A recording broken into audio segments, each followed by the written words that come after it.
if a child has autism, you cannot have a one plan fit all kind of a thing. So there has to be a certain set of parameters which we put in a checklist. All good institutions will have either the approved checklists or their own checklists. A good checklist will comprise of the 6 areas: behaviors, language, social, self-help, academics, and sensory. If you're taking outside therapy, please do not settle. This is a non-negotiable. This piece of paper is a non-negotiable. Don't settle for a center that does not give you monthly IEPs. And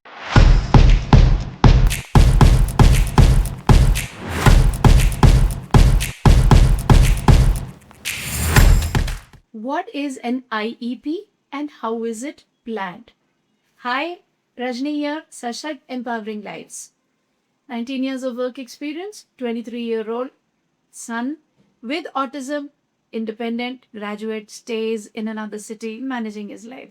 And 30,000 plus families impacted by our work positively and autism intervention at a very large scale. We are doing by teaching parents how to do this. Very quick introduction. Let's get now very quickly. This is a technical topic, so let's very quickly deep dive into this. Now, what is an IEP? IEP means Individualized Education Plan. Please understand, if a child has autism, you cannot have a one plan fit all kind of a thing. So there has to be a certain set of parameters which we put in a checklist. Now the checklist has to be in the 6 areas: behaviors, language, social skills, life skills, academic skills. That will again get branched into English, math, EVS, Hindi, writing, whatever. For people staying abroad, Hindi may not be something that they need to do, or down south, then maybe a regional language, depends upon what you're teaching. So academics will get branched into all the areas that you want to do, and sensory. Now, the checklist has to be something very, very precise, because that breaks down everything.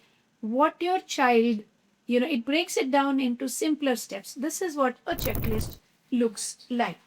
All good institutions will have either the approved checklists or their own checklists.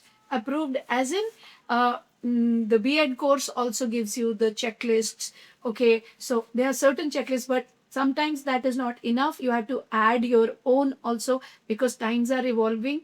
So if there's a checklist which is from 10 years ago, that time there was no mention of, things were very different. There was no Swiggy, Zomato 10 years ago. So that checklist will not have questions on can the child do Swiggy and Zomato for older children. So the checklists have to be updated at your end also. So a good checklist will comprise of the 6 areas: behaviors, language, social, self-help, academics, and sensory. So here you will have different questions. Can your child do this? Can your child do that? Yes, no, yes, no, yes, no. This is where customization comes in. The standard questions are there for every kid depending upon their age. Okay. From there, whatever is a no is what you pick up, and then you take reasonable goals. Let's say 2 per category, which makes it a whopping 12 goals a month. And now it starts that, okay, these are the 12 things I'm going to do in this month.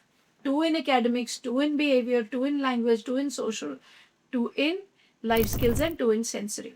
So then you will create, like area of learning, behavior. So this is somebody's goal sheet that says a lot of behaviors, not just 2.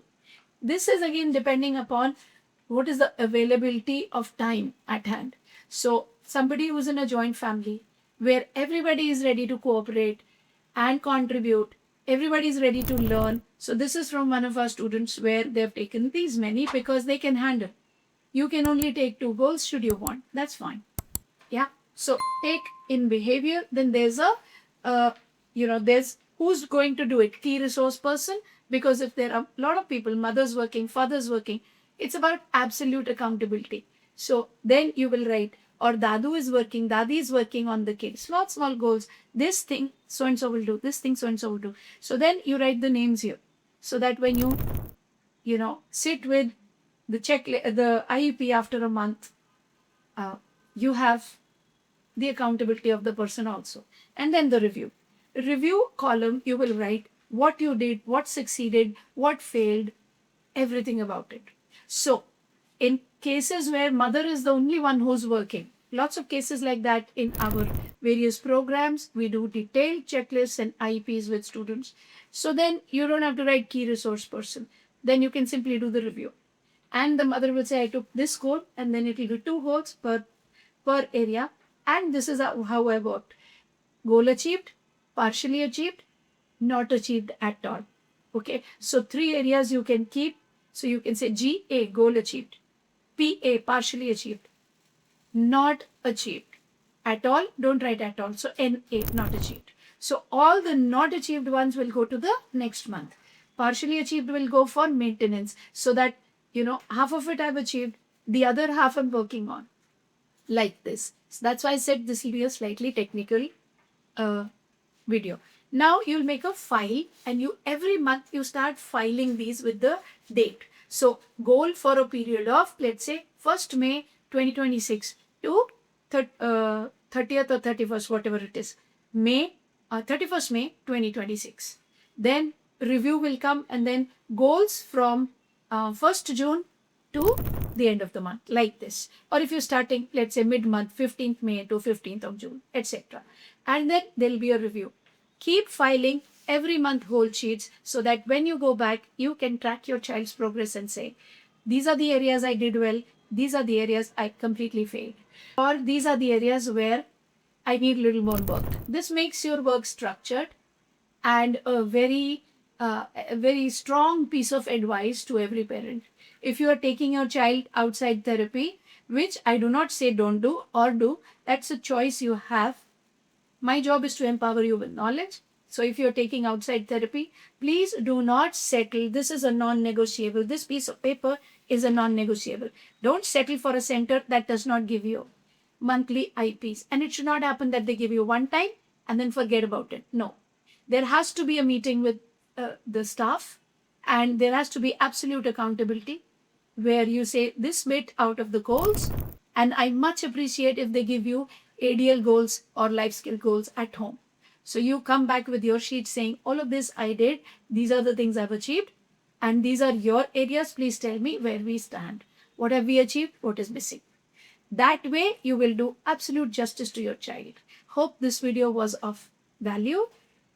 We will post the prototypes of these, so you get an idea of how this can be made. Yeah.